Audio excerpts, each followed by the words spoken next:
but there's so many people are so connected and so energetic that I think you have to be one step more.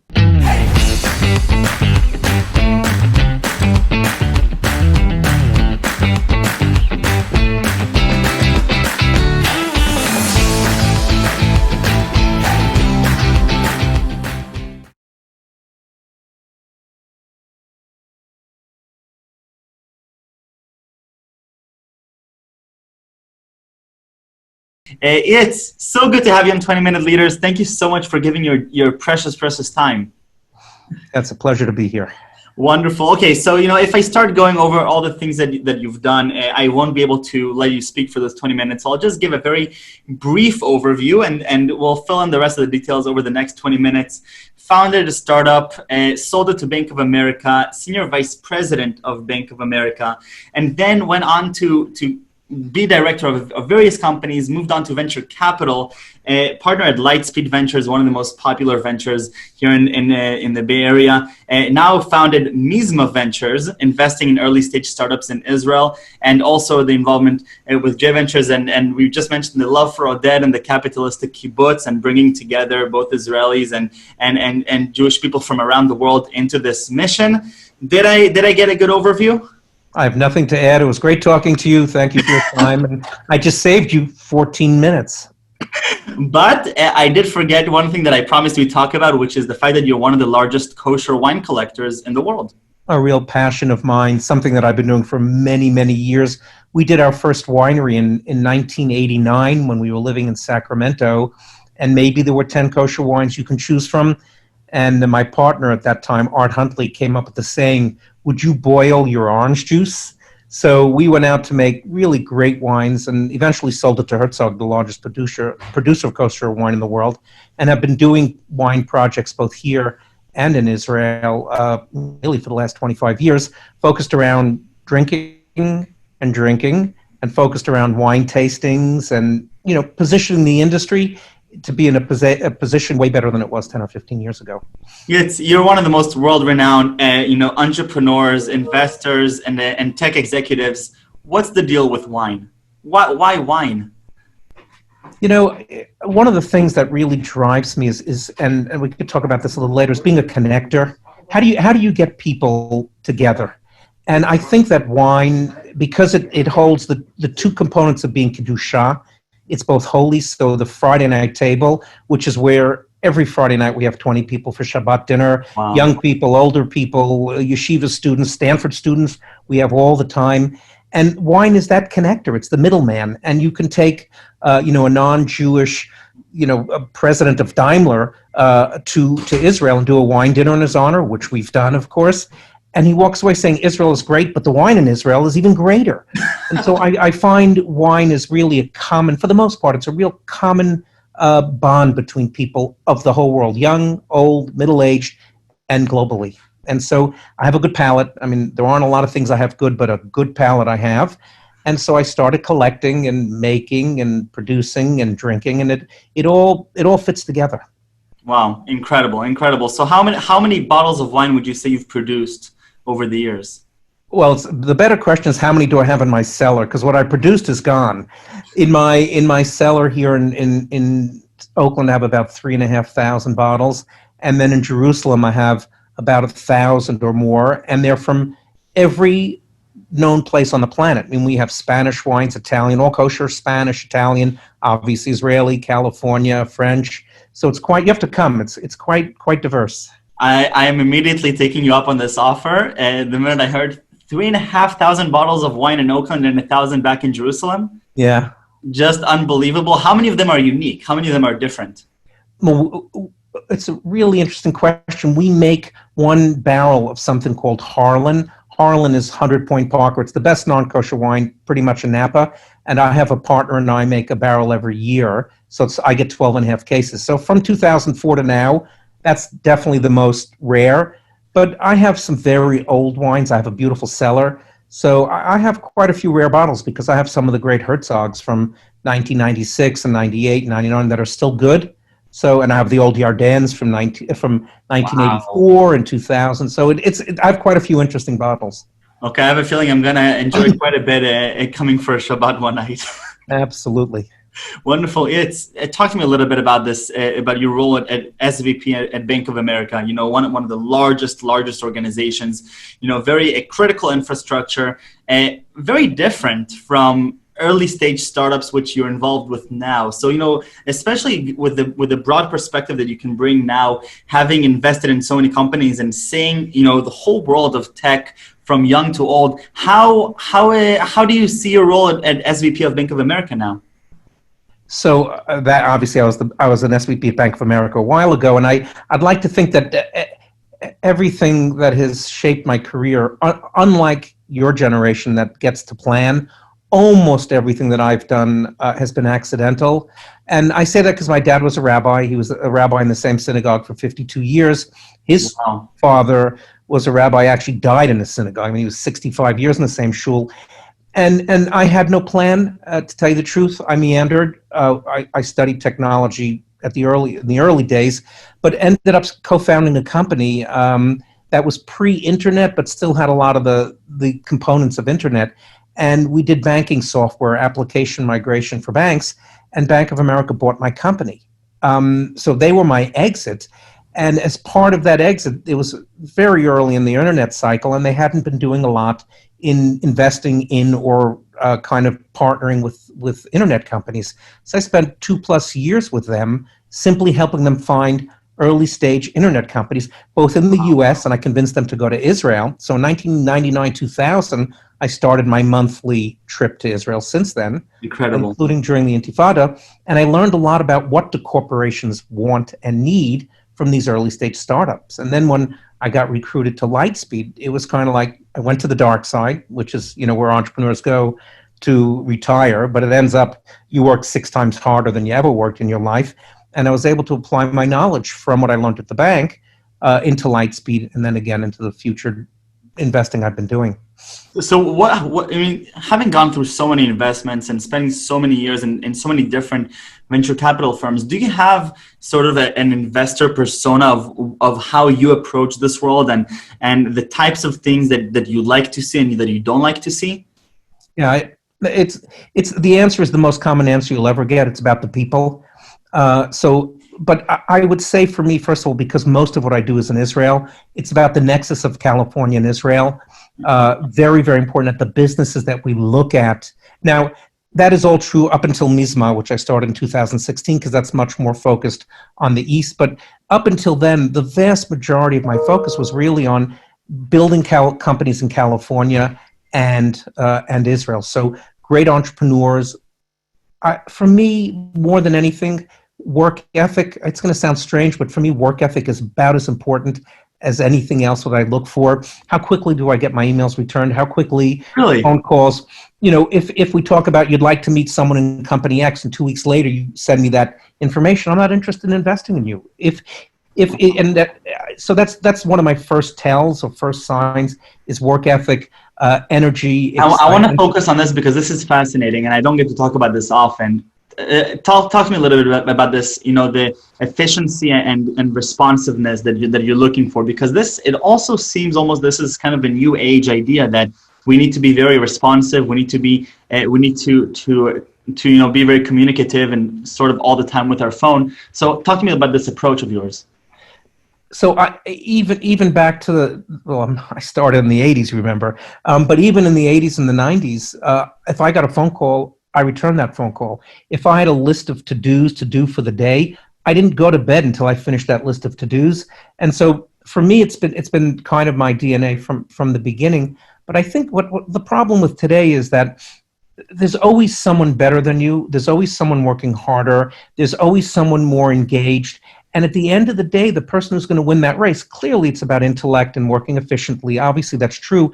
But there's so many people who are so connected and so energetic that I think you have to be one step more in order to really beat the guy next to you, because you only have to beat the person next to you. It's not about, you know, there are 5 competitors.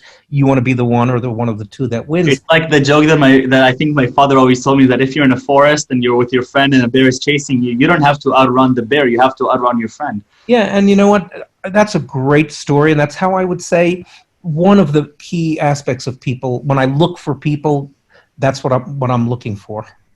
Interesting. So besides the responsiveness and the clarity how they communicate, are there other aspects about their work ethic that you're able to sort of judge along your due diligence process, or simply the relationship that you're building with them?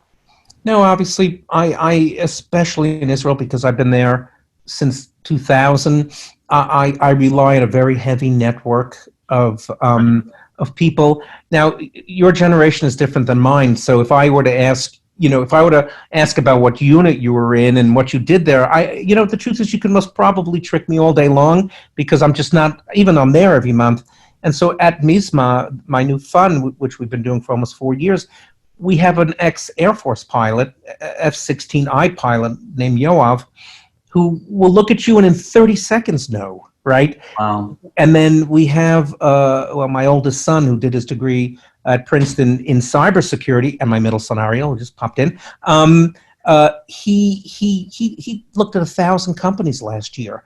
And then we have this guy Rick Kaplan, who was the former CEO of IBM in Israel, etc. So what I'm able to do is use their on the ground current knowledge, and then I could call Yoram Tietz, the CEO of Ernst & Young, and he says, "Yes, now let's talk." You can sit back and relax with the guys you smoke cigars with and drink whiskey. So it's kind of like a two-phase approach, and I'll know everything there is to know about you. So that's critical, along with the work energy and your creativity to really help, and of course what you're doing and who the competitors are, but that's traditional for everybody. I think it's incredible. So today, even though all the information is sort of out there and accessible, and all our social media profiles, we people in my generation just love to use them to not brag, but to showcase our sort of our professionalism, and that's sort of where we wish the due diligence would take place. You're approaching this from a much more personal, relationship-oriented place of we understand the cultures and we know the right people, and we can actually get to the bottom of who you are. We don't have to rely on these more superficial titles that you might give yourself on LinkedIn or elsewhere. It's a great summation. I'll add only one thing to that. What I found throughout my career, but more now than ever, by using some of the metrics and criteria that I have, when the chips are down, and the chips are going to be down, it's you I can depend on that are going to go that extra mile, spend the extra day, be the extra honest, versus someone who's, I'm going to throw in the towel. So that it all builds up to not to when the times are good. That's pretty easy. It's when the times are bad I plan for. Definitely. So you've had the pleasure of seeing a few bad moments in our economy during your tenure as a venture capital partner, both the 2008 crisis that I'm looking at, but also COVID-19. Do you actually start seeing these aspects come out in the entrepreneurs that you've invested in, and how they deal differently with these crises, and whether their leadership emerges or sort of succumbs?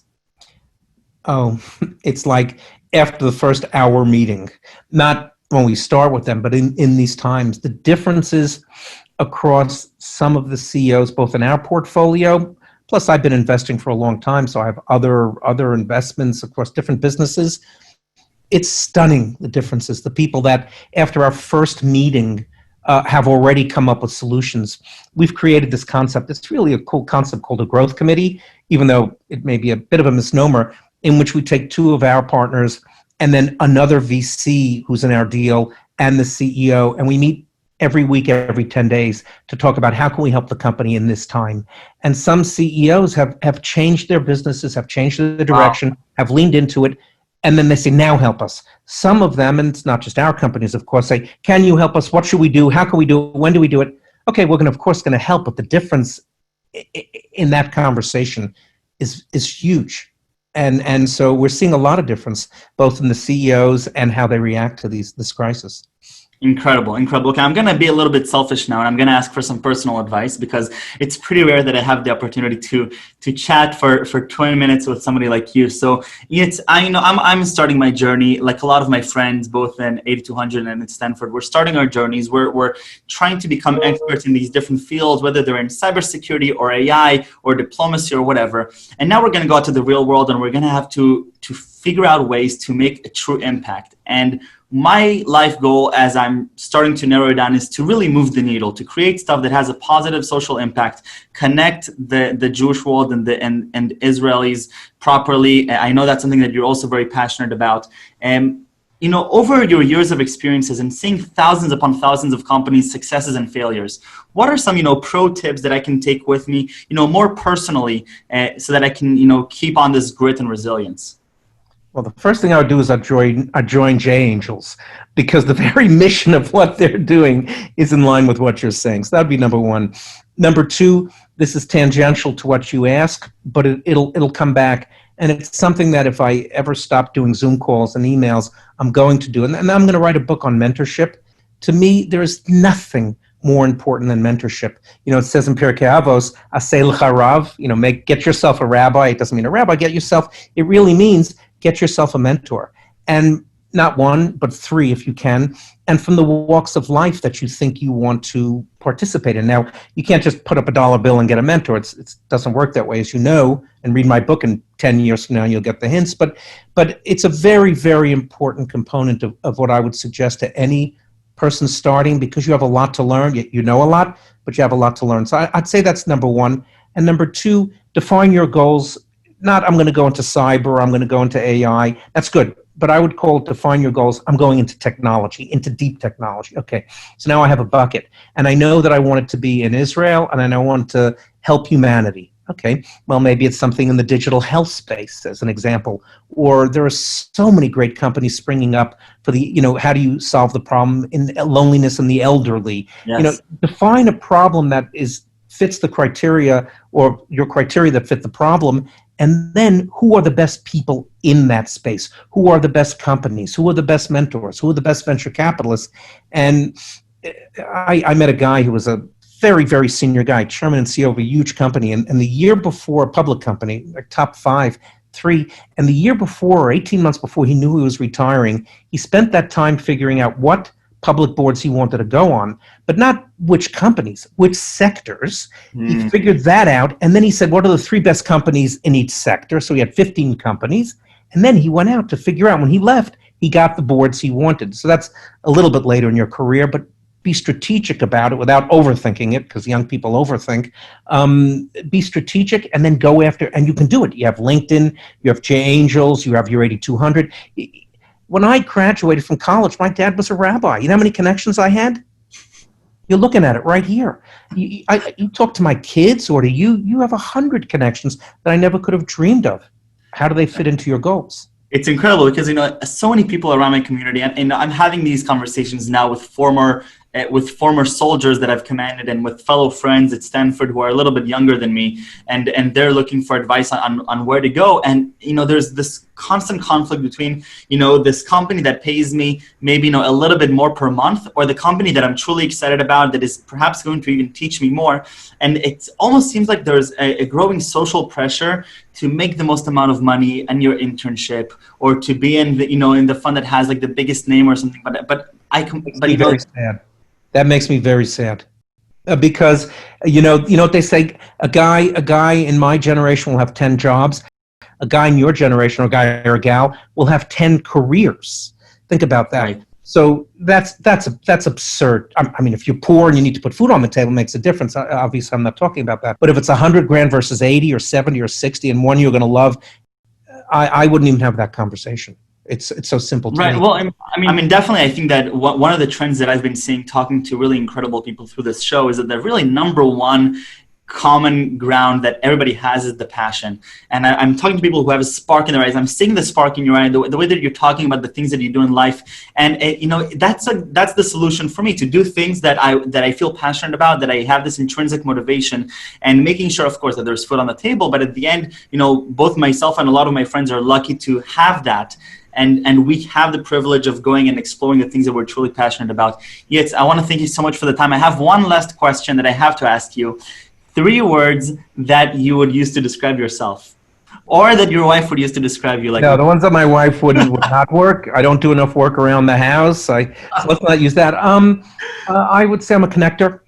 I love the people part of anything that I do. Goal-oriented is not fair, but I'm very focused. I get a juk in my head, and I want to go find a winery and make that a kosher run. I'm gonna do that. And I'll tell you, not the most important thing, but don't forget about it. And let's have some fun. You can. You talk about people in your generation who maybe take a better job. I find people who just take themselves too seriously sometimes. It's important. Get a cigar box of cigars, get some whiskey, get some wine, get some friends, and enjoy yourself while you're at the game, because you know you only here once. I love it. I think your LinkedIn picture with the cigar is one of my favorite pictures I've ever seen of anybody. So it's wonderful. I'm going to take that advice to heart. Yates, thank you so much for the inspiration, for the time, and I look forward to seeing you in one of the Shabbats. Sooner than you think. Wonderful. Take care. Take care. Be well. Great interview. Thank you.